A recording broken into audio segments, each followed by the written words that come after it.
Well, this morning, America just issued a travel warning for South Africa, warning all Americans that it's not safe to travel there. The Trump administration cites terrorism and violence as the reason for raising this alarm. And this comes a week after President Trump called attention to what he said was white genocide there, white farmers in South Africa, the targeted violence, murder against those farmers. The mainstream media said it was all BS, called him out on that, said it was all a fake story. Others, even in our chat room right now, saying it's a fake story, that this is all cover for what Israel is doing in Gaza. It's a fake story in South Africa, and it's all in an effort to distract you from the genocide that's taking place in Gaza. I mean, it's an interesting argument here. So Americans might have a casual understanding of what's happening in South Africa. They'll say, what's happening over there doesn't affect me. But our next guest is warning people to pay attention to the genocide in South Africa because the deep state plan doesn't stop there. He should know he lived in South Africa. Free speech is under attack, but Rumble refuses to back down on this. We've always believed in empowering voices, no matter how unpopular. And now we're taking that fight to the next level when major advertisers conspired to pull their dollars. Even brands like Dunkin' Donuts turned their backs on shows like ours, claiming Rumble had a right-wing culture. But we're not here to fit a mold. We are here to defend free expression. Right now, for a limited time, you can get $10 off an annual plan using the promo code Redacted. Just visit rumble.com/premium/redacted and claim your discount code today. Just use that code Redacted. Journalist Alex Newman says, quote, "What's happening down there to them is a microcosm, and that's what they have planned for you, your country, your family, and what's left of the Christian West. We are in grave danger as a nation." And Alex joins us now. Alex, did I get that quote correct? We are in grave danger as a nation? Absolutely. It's great to see you both. Thank you for having me. And what's happening in South Africa is the model. It is the template that they plan to use on us. In fact, right now it's targeting the Afrikaner. The Afrikaners call us the Amerikaners. Our histories are intimately intertwined. In fact, the Afrikaner people are the closest cousins that Americans have anywhere in the world. They came from the same places, generally held the same cultural and religious values. And, I think it's a mistake to racialize it like some in the media are trying to do. They're trying to paint Donald Trump as a racist for talking about this. I don't think it's that the communists and the globalists and the deep staters hate these people because they have lighter skin, but they have several other strikes against them, right? For one, they're mostly Christian. And as we know, Christianity is not compatible with communism, with totalitarianism, with globalism, et cetera. They also are farmers. They're producing food. In fact, these are some of the most productive farmers on the face of the earth that have ever lived on the face of the earth. And if you want to control people, the totalitarians have understood for a long time, control their food and control their energy. Well, what we're watching in South Africa, again, is a microcosm of what they plan for the world. And I'll try to explain it quickly. South Africa is not a real nation, right? And that's the first thing that people need to understand. There is no nation called South Africa. South Africa is a landmass. It's a region of the world that has a lot of different nations in it. The Afrikaner nation is one of those nations. It is a true nation in the truest sense. It's got a shared culture, shared language, shared history, shared religious tradition, kind of Calvinist, Reformed Christianity. And then there are other nations down there that share the same space. The Zulu nation, which many times throughout South African history has been allied with the Afrikaner nation. The Xhosa nation of Nelson Mandela, the Venda, a lot of those nations are now independent. During apartheid, they tried to give them self-government. The Venda, the Tswana in Botswana, the Swazi in Swaziland. But what they've done in South Africa is they've amalgamated all of these historically very different nations under one unitary totalitarian regime. And that's what they're now trying to do at the global level. If you listen to the former Secretary General describe the UN General Assembly as the Parliament of Humanity, if you look at the G77 plus China and the BRICS describing the UN General Assembly as an emblem of global sovereignty, it doesn't take a lot of dot connecting to realize Americans have one vote in the UN General Assembly. What will happen if 193 other governments decide they want our land, they want our farms, they want our lives, they want our guns, they want our liberties? Well, the same exact thing that's happening to the Afrikaner right now. So, folks, it's not just some isolated conflict in a faraway land. It is the template.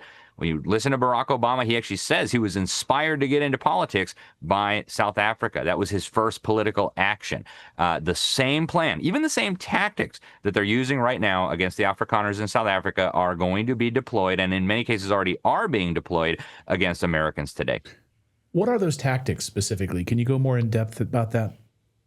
There's a lot of them, right? And we could probably spend 2 weeks talking about it. But one of the very obvious ones is filling the country with foreigners, right? During the apartheid government, and nobody wants to defend apartheid, obviously, but during apartheid, you had millions of black Africans immigrating into South Africa, legally and illegally, right? They were flooding into the country. A lot of them were being sent by hostile governments. If you look at what was happening with the Afrikaners, the entire world allied against them. The Soviet Union, the communist regimes in Cuba, in Angola, in Mozambique, Libya, all over the world. And then the deep state in the United States, the David Rockefellers, the Council on Foreign Relations, the Henry Kissingers of the world, all allied against this tiny little group. And what they were doing was they were flooding that country with immigrants and teaching all these immigrants that this is a racist society. It needs to be absolutely dismantled and crushed. That's what they were teaching the children in the schools. Same exact thing happening in America. Now, again, I want to emphasize this. The issue is never the issue with the communists. That's what they used to say back in the 70s. The issue is always the revolution. So they'll make it about race. They'll make it about climate change. They'll make it about whatever they think will be likely to come up with public support.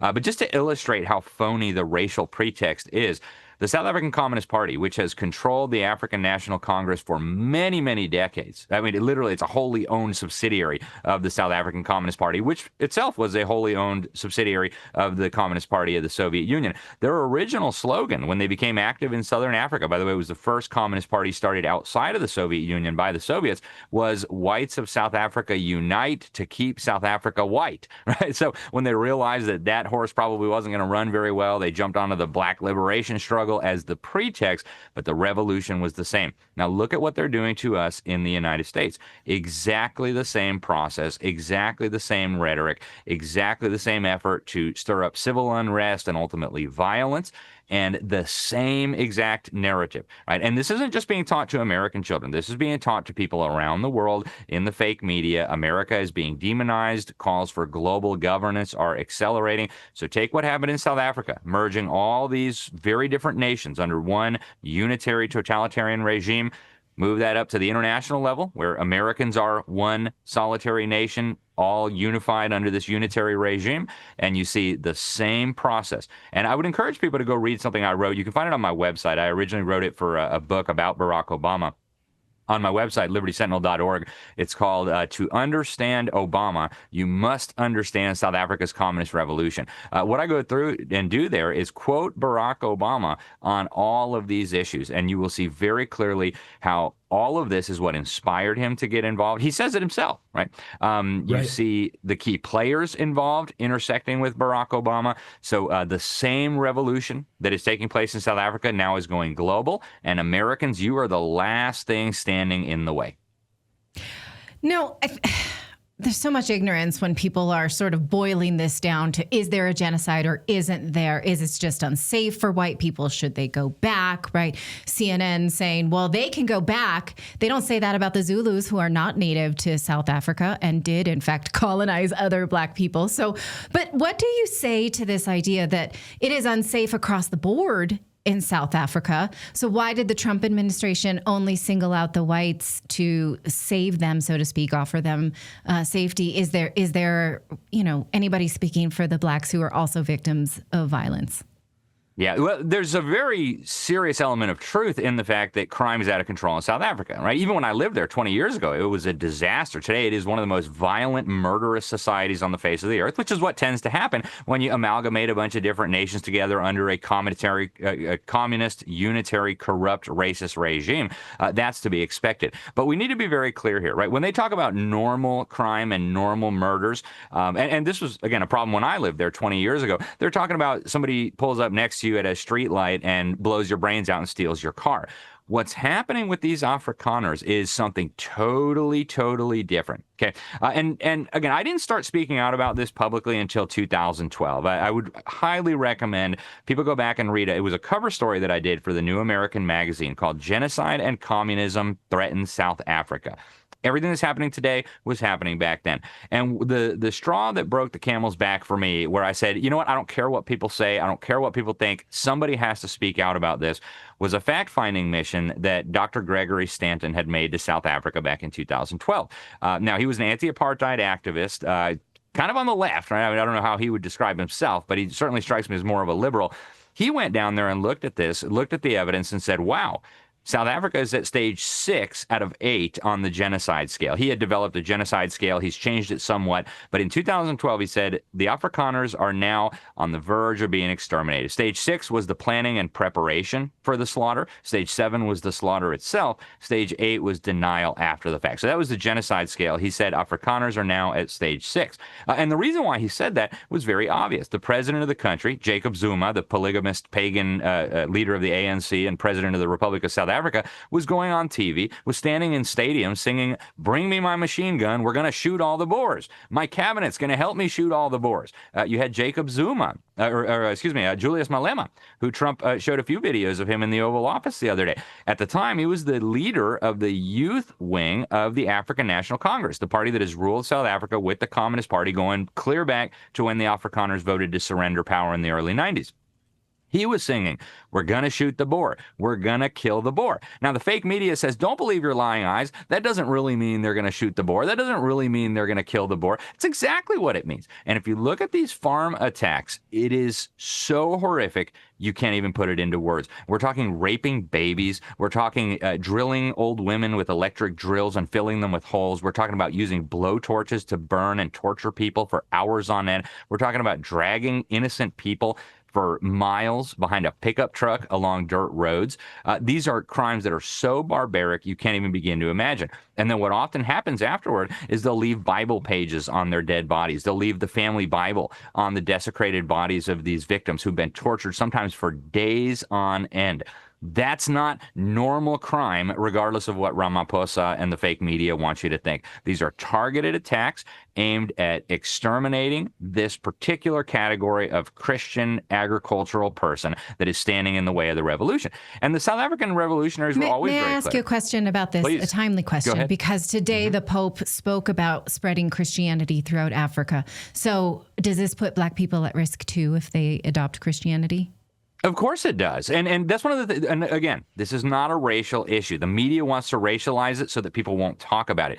The ANC was so brutal to everyone who opposed it, especially blacks, right? When the effort to stop the revolution was underway, it was actually the Zulus who allied with the Afrikaners. The Inkatha Freedom Party was one of the strongest forces in the Afrikaner coalition trying to prevent the Soviet-backed overthrow and revolution that was going to take over South Africa. But you didn't hear about that. And the punishments that they would mete out to people. Winnie Mandela, Nelson Mandela's wife, was on video saying we're going to liberate our country with matches and necklaces. Well, what does that mean? It's what they were doing, not just to the Zulus, but even to their own people that they suspected. They would put a tire filled with petrol around the necks of these people, set it on fire with a match, and it was one of the most gruesome deaths that a person could ever imagine. They were primarily using that against black people in South Africa who opposed their revolution. Now, granted, they were killing anybody that they could get their hands on. They were planting bombs at bars and shopping malls. They were planting mines on farm roads to kill farmers and farm workers alike. So they were very indiscriminate in their slaughter, but they were especially brutal to their black compatriots. You look at what they were doing in the Quatro torture camps up in Angola to blacks, right? So it's not a racial thing. It is an effort to eliminate this last little outpost of Western Christian civilization on the continent of Africa so that they can then pave the way to total tyranny. And again, it's a precursor of what they're planning to what's left of the Christian West if we don't wake up and if we don't call it out. Can you draw some parallels to what you're seeing there currently and into the United States? I mean, obviously, you talk about some of these green policies, green energy policies and things like that, right? The effort by the United Nations and others to come in and basically steal your land, right? You will own nothing and you will be happy. We'll take your land because your carbon footprint is too much. But can you draw some more parallels and connections between what's happening in South Africa and what we can expect in the United States?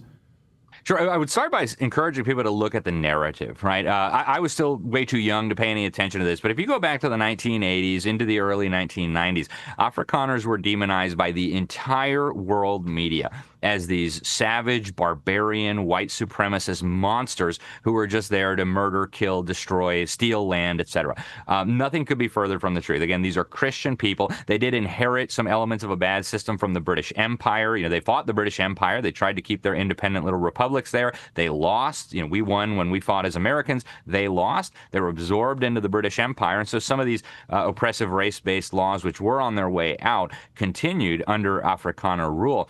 But the demonization campaign against the Afrikaners is almost exactly parallel to what we're seeing right now against the United States. If you look at the global media coverage, for example, just a recent one that people will remember of George Floyd, you'll see exactly what I'm talking about. America was demonized in the entire world press as some sort of terrible, evil, racist society that filled with crazy racist white cops running around murdering innocent black people with no repercussions at all. It's the exact same narrative we saw in South Africa. None of the extenuating circumstances were mentioned. None of that was talked about. It was all aimed at demonizing this particular group of people. That's the same thing that's happening around the world right now. America and, by the way, a lot of Western Europe are being demonized as white supremacist, colonialist through the critical race theory lens. Same exact analytical tool that was used in South Africa to bring about this change. You look at the open border, right? Everybody heard terrible things about apartheid, which means separate development. Their thinking was, hey, there's a lot of nations here. We ought to try to give them self-government in their own homelands. Again, was it implemented well? Absolutely not. Their thinking was, hey, in Europe, Hungarians have Hungary. The Finnish people have Finland. The Swedes have Sweden. Why not have the Zulus have their own Zululand? Why not have the Swazi have Swaziland? Why not have the Tswana have Botswana? Why not have the Zoto people live in Lesotho and govern themselves, right? That was the thinking, at least. And what we saw, rather than an honest assessment of the failings of that, was a campaign of total slander, that everything they did was racist, etc. Same thing we're seeing right now with the demonization of the United States. And as all that demonization was going on against South Africa, what they didn't tell you was millions of Africans were flooding into South Africa. Why? Because as unsavory as the apartheid system may have been, that government, and this always shocks people to hear this, that government had the best human rights record of any government on the African continent. And if you don't believe me, find me one that breaks that rule, right? Look at the communist dictatorships, the barbarians that were ruling some of those other countries. So that's why they were flooding in there. And then what happened? The Afrikaner population became a smaller and smaller minority. The demonization campaign got more and more out of control. And eventually you ended up in a situation where the Afrikaners gave up political power, surrendered, and now they are, as Cyril Ramaphosa, the current president who was just in the Oval Office, explained, we're going to boil them slowly like frogs. That's what's happening now, is the boiling.